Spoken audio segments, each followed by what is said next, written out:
Raia wa Kenya Job Lukale ameripotiwa kufariki dunia akiwa vitani nchini Ukraine, kwa mujibu wa taarifa kutoka kwa vyanzo vya kidiplomasia na watu wa karibu na familia yake.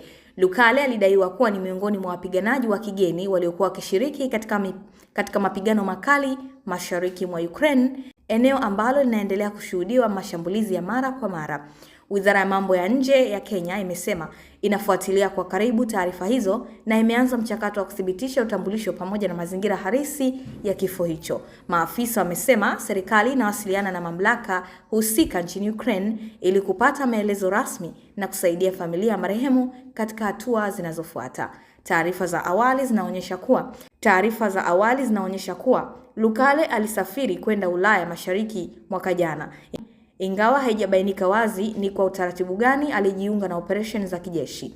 Kifo chake kinaongeza orodha ya raia wa kigeni waliopoteza maisha katika mzozo unaoendelea tangu uvamizi wa Urusi dhidi ya Ukraine uanze. Familia ya Lukale nchini Kenya imeeleza masikitiko makubwa kufuatia taarifa hizo, ikitaja kama mtu mwenye ndoto kubwa na ari ya kutafuta fursa nje ya nchi. Serikali imetoa wito kwa Wakenya kuepuka kusafiri kwenda maeneo yenye migogoro ya kivita, ikisisitiza hatua kubwa kwa usalama na maisha. Kutoka hapa Zantime Media, mimi ni Amina Lumoja. Usisahau kusubscribe, kulike, kushare pamoja na kucomment.